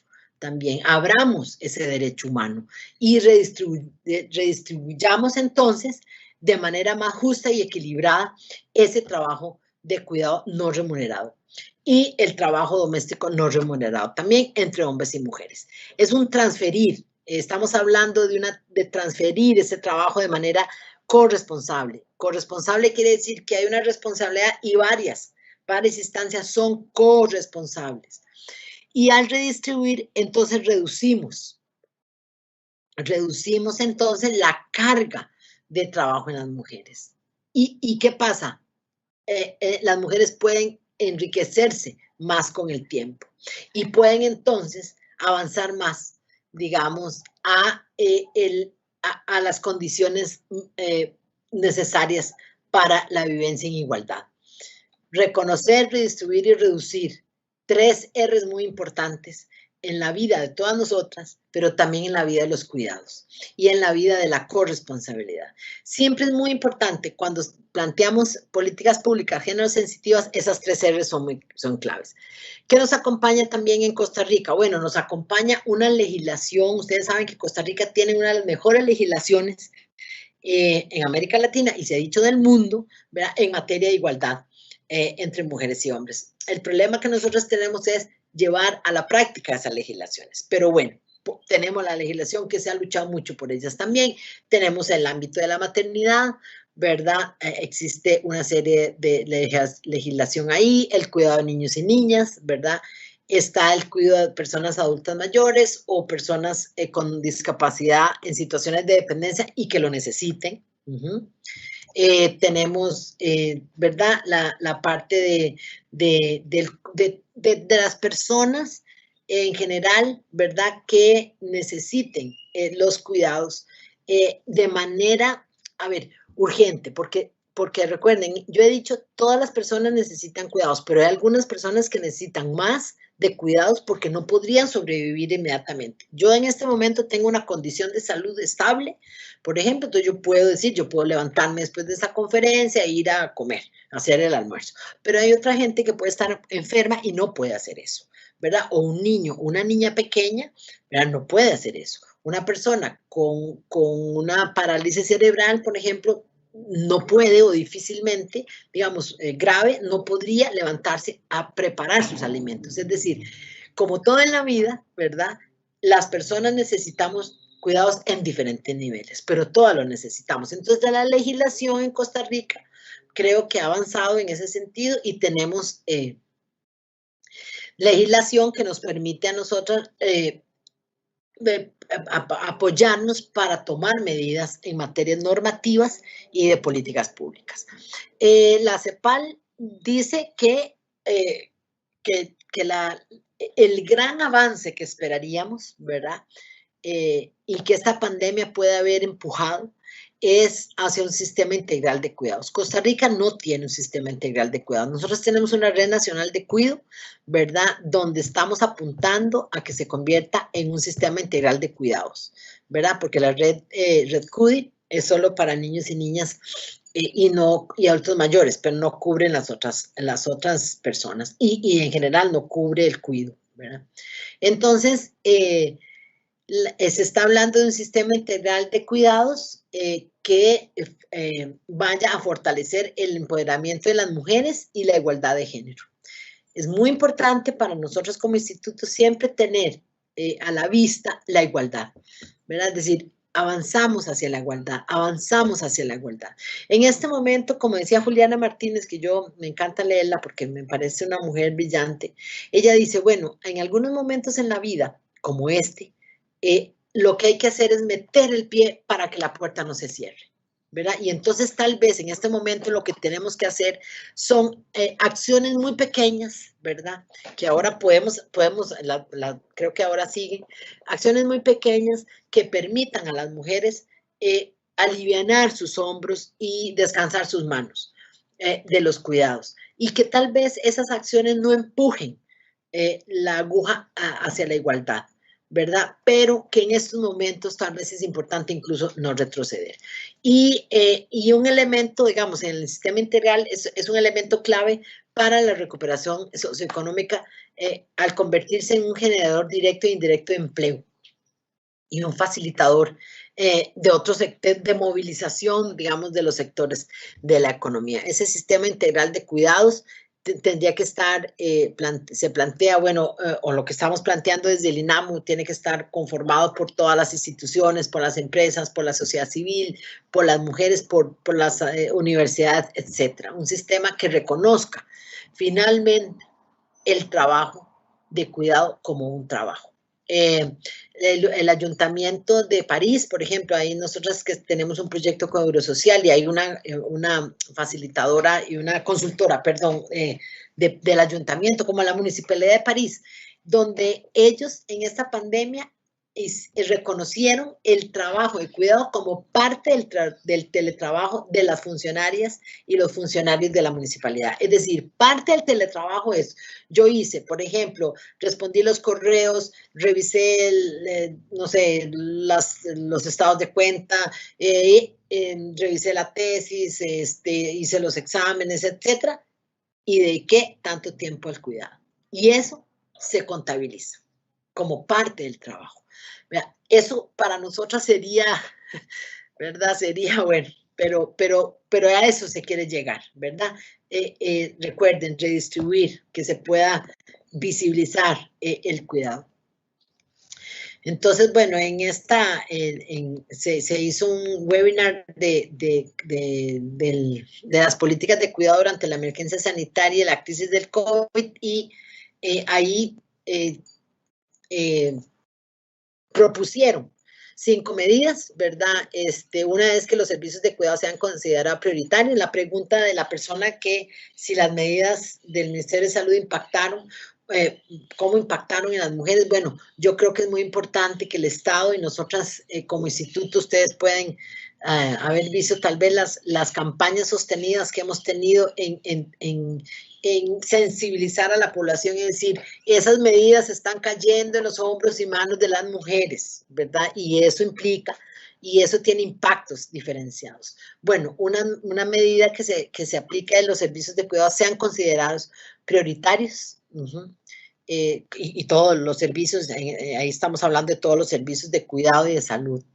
Expandir la protección de las personas que desempeñan tareas de cuidado, tanto de forma remunerada como no, ¿verdad? Por ejemplo, en algunos países de Latinoamérica, las personas trabajadoras domésticas se les dio como un subsidio, ¿verdad? Porque muchas de ellas fueron despedidas o incluso, digamos, se le da subsidio para que no lleguen a trabajar, digamos, a la casa de X persona, ¿verdad? Y reciben el subsidio por un tiempo. Reconociendo pues que su trabajo es un trabajo de cuidado. Y puedan, medidas, que eso es lo que me voy a referir ahorita, pero, medidas para facilitar que las personas trabajadoras con responsabilidades de cuidado puedan hacerlas compatibles.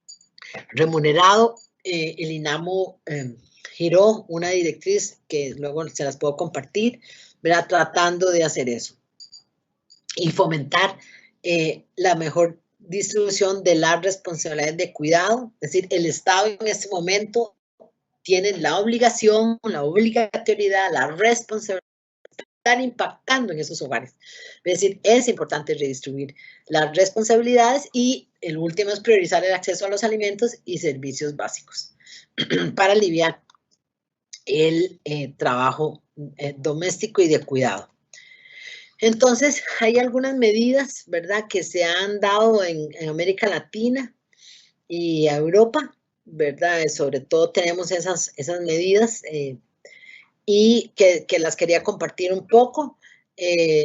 Digamos, la política de trabajo de tiempo flexible, ¿verdad? Por ejemplo, los horarios flexibles, trabajo parcial, trabajo a distancia para empleados y empleadas. Eso es el teletrabajo. Nosotras... en Costa Rica hay una ley de teletrabajo que estaba indicando, bueno, todo paulatinamente cómo íbamos migrando. La pandemia llegó y nos mandó a todos y a todas, digamos, nos dio un empujón hacia las casas, ¿verdad? Y hacia el trabajo en plataformas digitales. Eso ya sabemos el impacto que tuvo en las mujeres. ¿verdad? Por eso a veces se piensa en horarios flexibles. Por ejemplo, la misma ley de teletrabajo permite este tiempo de horario flexible, es decir, no entrar a las 8, sino entrar por ejemplo, nosotros tenemos de 8 a 4, de 9 a 5 y de 10 a 6, ¿verdad? ¿Por qué? Bueno, porque muchas veces, por ejemplo, las personas que tienen niños y niñas pequeños, o no sé, personas que necesiten el cuidado en la pura mañana, ¿verdad? Cuando tiene que darse el baño, el desayuno, el sol, etcétera, ¿verdad? Puedan entonces hacer ese trabajo, por lo menos ese, ¿verdad? Vean ustedes que esas medidas no son medidas de corresponsabilidad social, son medidas de conciliación. Eso quiere decir que son de alguna manera que lleguen a aliviar, pero no a resolver el trabajo, no llegan a resolver el hecho de que las mujeres sigan cuidando. Vean ustedes que un horario flexible lo que hace es carga a las mujeres, ¿verdad? ¿Cierto? Entonces ya salen en carrera hasta las 10 de la mañana, hacen todo, limpian y todo, luego agotadas, pero lo hacen, ¿verdad? Bueno, eso no empuja la aguja de la igualdad, más bien al revés, ¿verdad? Puede ser que vaya retrocediendo, pero en este momento muchas mujeres están teniendo la necesidad de esos horarios flexibles para poder hacer frente a eso, ¿verdad? Bueno, esa es una cosa, los permisos especial de maternidad y paternidad, bueno, ustedes tienen en la universidad la licencia de paternidad, ¿verdad? Y bueno, la maternidad la tenemos en Costa Rica en general, y el permiso especial de ausencia con o sin goce de salario, Costa Rica tiene, pero bueno, es 6 meses para el cuidado de personas enfermas terminales, ¿verdad? Bueno, pero se ha dado, digamos, no necesariamente, ¿verdad? Puedo yo ausentarme. Ahora, ausentarme frente a cualquier enfermedad, pero ahí lo que tenemos, lo que hemos visto en ese permiso es que a veces la ausencia nos saca del juego del mercado laboral, ¿verdad? Entonces, viene una elección, nosotros estamos fuera, quedamos fuera, ¿verdad? O viene un curso y no lo pudimos tomar porque estábamos afuera. Pero bueno, existe. Las licencias para atención de emergencias relacionadas con los hijos y las hijas de empleados, esos generalmente se ponen en las directrices, ¿verdad? Que emiten recursos humanos de acuerdo a las políticas institucionales, universitarias y dentro de lo que permita la normativa existente, los centros para realización de las tareas escolares de los hijos e hijas de empleados. En muchos lugares en este momento se habilitó, ¿verdad? No sé, el salón, no sé, el aula X, entonces ahí el sindicato, la misma universidad, o no sé, crearon esos centros para que con cámaras, algunos tienen cámaras para que mientras el papá o la mamá o quien sea, ¿verdad? Responsable de esos niños y niñas puedan estar con ellos y ellos haciendo las tareas escolares y ellos trabajando. Programas de vacaciones es que coincidan, ¿verdad? Coincidan las vacaciones de las personas que son cuidadas con las personas que cuidan, ¿verdad? O esto lo han hecho mucho algunas empresas, ¿verdad? Si las vacaciones escolares, entonces llevan a los niños y a las niñas a las compañías, ¿verdad? De sus padres y sus madres o quienes cuide, o las personas encargadas de su cuidado para que estén ahí. Y bueno, los centros de cuidado, ¿verdad? En periodos de vacaciones y ofertas, digamos, para personas empleadas, comedores, lavanderías, ¿verdad? Esto de las lavanderías llama mucho la atención, nosotros no lo tenemos, ¿verdad? Pero digamos que son centros de lavado donde las personas pueden llevar sus cosas, en la mañana lavan y en la tarde ya regresan y tienden o ya está seco, no sé. Seguros, ¿verdad? Seguros médicos, la sala de lactancia, que la tenemos en Costa Rica también, y los grupos de discusión para identificar necesidades de conciliación y sugerir medidas a las empresas, en este caso a las universidades. O sea, existe esta discusión, algo parecido a esto, establecer días extra de vacaciones, jornadas de capacitación dentro de la jornada laboral, es decir, que se reconozca, tal vez como esta, digamos, que no es que usted después tenga, digamos, que decir, ah, bueno, entonces me zafé a la capacitación, ahora tengo que, no, se reconoce como parte de la jornada. Campañas para estimular a los empleados masculinos a realizar las tareas domésticas en sus casas y el valor que eso tiene. Por programas de esparcimiento deportivo para las familias y reconocimiento a la excelencia académica de los hijos y las hijas de los empleados y empleadas. Esto porque la excelencia académica tiene mucho que ver con el cuidado, ¿verdad? Entonces se reconoce. Y vean aquí esto, me voy a detener un poquitito aquí, porque esta es una propuesta que el Instituto Nacional de las Mujeres tuvo antes de la pandemia, pero lo está ejecutando en este momento. Y es la invitación que el INAMO le está haciendo a la Universidad Nacional para que pueda valorarlo eventualmente y utilizarlo. Ustedes tienen una licencia de paternidad, ¿verdad? Y aquí hablamos de que las masculinidades tradicionales ven a los hombres como personas a ser cuidadas, nunca a ser cuidadores, ¿verdad? Y esto requiere un cambio cultural a favor de la igualdad, ¿verdad? Entonces, esta idea de las licencias de paternidad, si bien no llegan a cambiar esta idea, sí crea una oportunidad para que los hombres pasen de ser cuidados a cuidadores. Entonces, hay una idea, ¿verdad? Esta idea para avanzar es, los hombres enfrentan un ámbito que está lleno de contradicciones y tensiones entre las expectativas sociales, sus deseos o la persona encargada del niño o la niña. En este caso, pues es la mamá o quien esté encargado. Es decir, era lo que les hablaba, ¿verdad? Es decir, los hombres no saben cuidar, no pueden, no aprenden, no. Entonces, si lo quieren hacer, no le voy a dar yo el huila, chiquitico, ¿verdad? Porque va y hace una cosa terrible. Entonces, esta idea, ¿verdad? De entrenar a los hombres para que aprendan a cuidar, pero que también puedan revisar sus masculinidades, es lo que el INAMO puso a disposición en un curso virtual. En este caso, nosotras estábamos empujando las licencias de paternidad, ¿verdad? Pero bueno, vino este momento, entonces es muy difícil que se haga como algo más público en general. Porque la situación a la que nos enfrentamos, bueno, fue el financiamiento de esas licencias. Incluso se presentó un proyecto de ley y se mandó a la caja a decir, bueno, ¿de dónde la caja? Dijo, sí, con mucho gusto, pero díganme de dónde saco los recursos frescos para eso. En eso estamos. Pero bueno, como no podemos esperar mucho, ¿verdad? No podemos sentarnos a ver de dónde vamos a sacar el dinero, menos en esas circunstancias de crisis. Nosotros consideramos que los departamentos de recursos humanos de las universidades, en este caso, podrían impulsar un programa de corresponsabilidad social de los cuidados.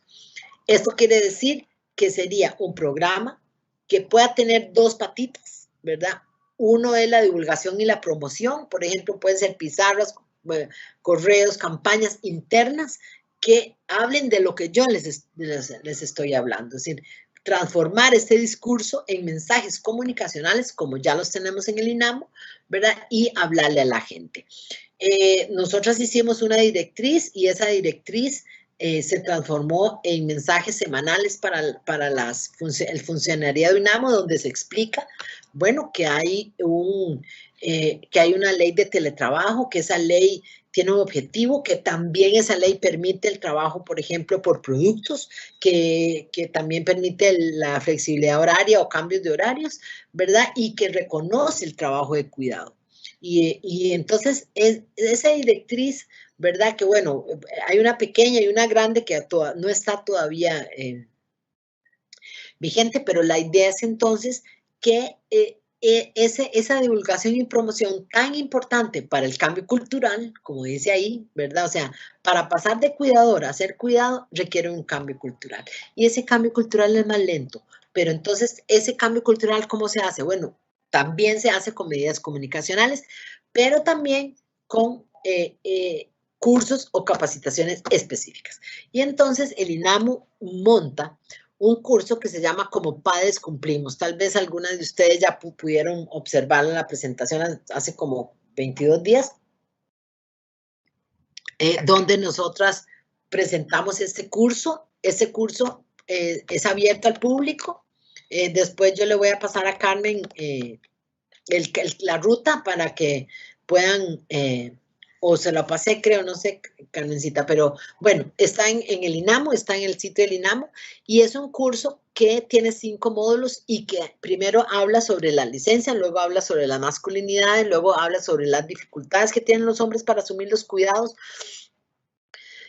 tanto de manera individual como social. Por ejemplo, qué sé yo, abordamos todos los mitos, por ejemplo, que los hombres quieren por igual a todo el mundo, que los hombres no pueden, que no pueden aprender, ¿verdad? Que le va a cantar a la gallina si va a empezar a cuidar a sus hijos, por ejemplo, o que, digamos, una pareja gay, digamos, si uno de ellos asume el cuidado y el otro no, y ambos asumen, entonces el otro va a salir de fiesta y yo me voy a quedar cuidando los huilas.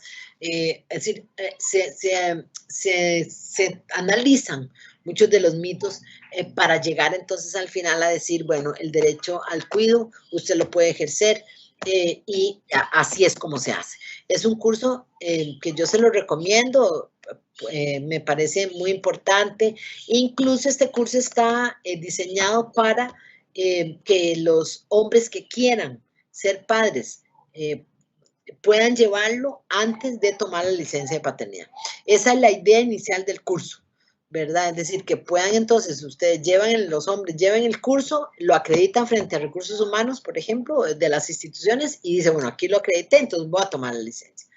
Creo que es muy importante porque nosotros pensamos, desde el Instituto Nacional de las Mujeres, pensamos que si el derecho al cuidado es un derecho, bueno, hay que aprender a cuidar. Las mujeres aprendemos a cuidar, ¿verdad? Nosotras no nacimos aprendidas. Si ustedes ven, por ejemplo, un día de estos es que fui al mercado y a las mujeres bueno, las que podían, yo no pude, pero hay unos jueguitos que es una escobita, un palo piso y una palita, que son unos jueguitos chiquiticos, ¿verdad? Bueno, cuando ustedes compran eso a una niña o a un niño, ¿verdad? Ustedes están enseñando un trabajo. ¿Cuál es? El trabajo de cuidar los bienes domésticos y la limpieza de los espacios, ¿verdad? Cuando ustedes regalan una muñeca o muñeco, ustedes están regalando también un rol, ¿verdad? Entonces, por eso se llame Como Padres Cumplimos, porque hay un llamado a decir, bueno, es mi responsabilidad y la puedo asumir. Entonces, creo que es importante, digamos, que después podamos como trabajar en conjunto, esa es la idea, y también trabajar en algunas directrices, ¿verdad? Para que las mujeres de la Universidad Nacional que estén ejerciendo en este momento el trabajo de cuidado en solitud, ¿verdad? Puedan estar acompañadas por la institucionalidad, ¿verdad? Y por las medidas, digamos, conciliatorias que pueda tener la universidad, reconociendo entonces que ellas están en una situación de desventaja en este momento, que esta pandemia va a pasar, pero no pronto, ¿verdad? Y que entonces es importante reconocerles el trabajo de cuidados. Y en este caso, entonces, las lecciones aprendidas, ¿verdad? Hasta el momento, es decir, bueno, es en los diferentes niveles. Las personas, bueno, las personas en este momento, y más todavía después del 1 de septiembre, o sea, vamos a tener que protegernos a nosotras mismas y a las demás, porque hablamos de un autocuidado y un cuidado, pero no individual, sino en conjunto. Es un cuidado conjunto y protegemos también la salud mental de todas las personas. Entonces, Eso es muy importante. Y ahí me vuelvo al puro principio, ¿verdad? Es decir, reconocer la capacidad que tenemos de cuidarnos y de autocuidar y de cuidarnos todas las personas. Es decir, las medidas a partir del 1 de septiembre van hacia eso. Van hacia decir, vamos a ir, vamos a abrir las puertas y nos toca a nosotras las personas. Y ahí juega mucho el autocuidado y el cuidado conjunto. Las comunidades, bueno, las comunidades también por medio de los gobiernos locales, ¿verdad? Hay que volver al cuidado como un derecho, ¿verdad? Como un derecho que se tiene que visibilizar, que se tiene que visibilizar como una necesidad para la sobrevivencia. Y los gobiernos deben liderar, entonces, y coordinar las respuestas para todas las instancias de la comunidad nacional. Y las empresas privadas, por supuesto, que tienen su papel en las medidas de conciliación y corresponsabilidad social de los cuidados. Y entonces termino aquí diciendo que cuando les hablé del éxito que han tenido los países en el manejo de la pandemia y que son liderados entonces por mujeres, es entender, y ahí cito, que la realidad relativa se puede transformar y que por suerte nada es para siempre, ¿verdad? Por suerte, nada es para siempre, ni lo bueno ni lo malo, ¿verdad? Creo que eso nos da siempre una esperanza. A veces quisiéramos que lo bueno dure más, pero bueno, dura lo que tiene que durar y que lo malo se vaya más rápido, pero tal vez también tiene que durar lo que tiene que durar, porque es una realidad cambiante. Recuerden la idea del río la imagen del río que les presenté al principio. Se puede transformar y que esas características que atribuimos a unas y a otros son cualidades humanas. Y que todas las personas podemos cultivar esas cualidades humanas y que entonces sería deseable un mundo que emerja de esta pandemia y el mundo, perdón, que emerja de esta pandemia sea capaz de integrar la verdad, el amor, la ciencia y la tecnología y los liderazgos enfocados en salvar vidas. Muchas gracias. Muchas gracias. Tenemos por aquí todavía unas preguntitas. ¿No te molesta contestar? Para nada, por favor. Ok. Me dice Maciel. Buenos días, soy estudiante de pedagogía en primer y segundo ciclo en la UNA. Es interesante porque el CIDE, le explico así, el CIDE es digamos como la Facultad de Educación de la Universidad Nacional. Dice, es interesante porque el CIDE, la mayoría de población estudiantil somos mujeres, pero se nos ha hablado muy poco de temas sobre la mujer y sus derechos. Ligia Hernández nos dice por qué el INAMU no promueve políticas sobre masculinidades. Catherine me dice, mi duda radica en que si necesitamos cambiar la forma tradicional de organización familiar, también se debe repensar la manera en que está organizada la estructura económica, espacio dominado históricamente por los hombres.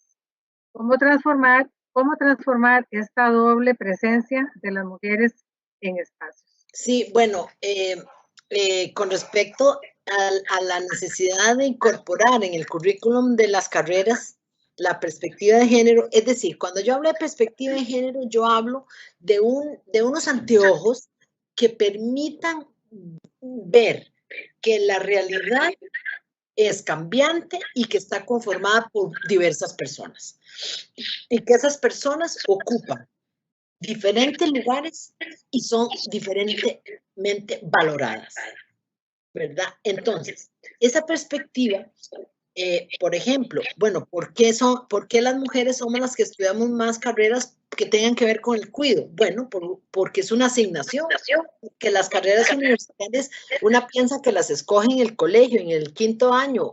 No, las carreras a veces están escogidas desde la escuela o desde el kinder, ¿verdad? Usted le pregunta a una niña muy pequeña, ¿qué quiere ser? Bueno, generalmente o maestra, ¿verdad? Que tiene que ver con el cuidado de las personas. Cosa que a mí me parece maravillosa, porque el mundo existe gracias al cuidado de las mujeres. O sea, eso no lo podemos negar. Ahora, ese cuidado debe verse entonces en su máxima, en lo que significa socialmente y poder entender, ¿verdad? Si yo me estoy formando como educadora, entonces yo tengo que entender cuál es el contexto en el cual yo voy a ir, cuáles son los niños y las niñas que voy a tener enfrente, cuáles son las personas adultas que voy a tener enfrente, quiénes son ellas, ¿verdad? ¿En qué escenario bailan? Ahora que bailamos y no bailamos, ¿verdad? Entonces me parece muy importante y eso es una lucha que, bueno, que han tenido las universidades y las instancias encargadas, digamos, de empujar la igualdad entre mujeres y hombres dentro de las universidades. Es un reto que han tenido y un reto importante. Eso es lo primero. Lo segundo, efectivamente, el INAMU, por ejemplo, bueno, nosotras impulsamos la política para la igualdad y equidad entre hombres y mujeres y ahí está incluidos para hombres y mujeres. Recuerden ustedes que las políticas de género no son políticas dirigidas a solamente a las mujeres. Por ejemplo, les voy a dar un ejemplo. Este curso, me parece importante que ustedes se metan, es un curso que es un esfuerzo que hemos dirigido solamente a los hombres. ¿Ustedes por qué creen, y esto es importante, porque ustedes han visto que últimamente algunos choferes de bus han reaccionado con respecto a la ley de hostigamiento callejero? ¿Por qué algunos choferes han manejado su bus y han llevado a la persona hostigadora a una delegación de policía? ¿Por qué un chofer de bus para el bus y va atrás y le dice, señor, bájese porque usted está hostigando? Bueno, el INAMU mantiene una capacitación permanente, bueno, es un programa que hemos impulsado a los choferes de bus en materia de igualdad y equidad y en materia de la ley. Eso lo tenemos. Tenemos el trabajo también con hombres agresores, capacitaciones que se han dado en los ámbitos de las municipalidades, ¿verdad? Para trabajar más que todo las masculinidades. Es decir, nosotros somos el Instituto Nacional de las Mujeres y eso hace que nosotras, o sea, por nuestros fines, tengamos como mandato principal garantizar el acceso de las mujeres a los derechos humanos, de los cuales gozan por el hecho de ser mujeres. Eso no nos impide trabajar con hombres, ¿no? Eso lo hacemos, sí, pero obviamente el gran trabajo y el fuerte de nuestro trabajo está dirigido a las mujeres. Pero también hacemos trabajo como digamos, como el ejemplo que ahí van a tener ustedes y van a ver el enfoque que tiene el instituto. Y la tercera se me fue, Carmencita, hablaba la tercera persona, recordame, por favor. Sí, ella pregunta, mi duda radica en que si necesitamos cambiar la forma tradicional de organización familiar, también se debe de pensar la manera en que está organizada la estructura económica. Pero no solamente lo económico, ¿verdad? Sino lo social. Todo tiene su impacto, ¿verdad? ¿Por qué usted cree que las mujeres están más en el mundo de la informalidad, verdad? Bueno, porque son mujeres con pisos pegajosos, sus escaleras rotas, ¿verdad? Que tienen en sus hombros y manos el cuidado, ¿verdad? ¿Y por qué no se reconoce el cuidado, verdad? ¿Por qué no en el Producto Interno, por qué no se reconoce en las cuentas, digamos, de los estados el trabajo de cuidado? Precisamente porque no se reconoce como cuidado. Entonces recuerden las 3 R's, ¿verdad? Y el trabajo, obviamente, por ejemplo, si usted ve la política de igualdad y equidad entre mujeres y hombres, donde está la Universidad Nacional participando activamente, pues tenemos también el uso del tiempo como uno de los pilares fundamentales en la vida del Estado costarricense, donde el ámbito de la economía es fundamental. Pero es cierto lo que usted dice. Bueno, si no tenemos más preguntas e intervenciones, quisiera en nombre de la Universidad Nacional agradecerle a la compañera del INAMU, Techi, por su brillante y clarísima exposición que nos ilustra en cuál es la desventaja histórica en la que hemos estado las mujeres en esta sociedad patriarcal y cómo precisamente pensando en que hacia lo que tenemos que apuntar es hacia la igualdad de oportunidades y de derechos, como todas las personas y las instituciones tenemos obligaciones para generar estos cambios y nos increpa específicamente a la Universidad Nacional cómo podemos también apoyar a este sistema para la igualdad desde lo curricular. Y bueno, a la estudiante que hace su pregunta, quisiera decirle que en esta política para la igualdad y la equidad de género que se aprueba en el 2010 en la Universidad Nacional, se están haciendo una serie de trabajos con algunas facultades, incluida el CIDE, precisamente para promover la transversalidad de la perspectiva de género en los planes de estudio y en los programas de los cursos, ¿verdad? Hemos estado avanzando en esto, es lento, ¿verdad? Porque no es tan fácil de construir siglos de colonialismo, siglos de desigualdad que ha sido reproducida por muchas instituciones, como nos decía Techi, una de ellas es la familia, reproductora de este sistema, por eso se promueven desde la familia esos cambios. Esos cambios que precisamente lo que buscan es apuntar a la justicia, a la igualdad. No puede ser que toda la responsabilidad sigue recayendo sobre los hombros de las mujeres. Un agradecimiento a todas las personas que nos acompañaron en esta conferencia y un agradecimiento de mi parte en especial a las compañeras del programa Una Vinculación de la Vicerrectoría de Extensión. Muchísimas gracias a todas las personas. Muchas gracias, Techi, por su brillante participación. Con mucho gusto. Gracias a ustedes. Me siento honrada. Hasta luego. Nos vemos. Hasta luego. Gracias.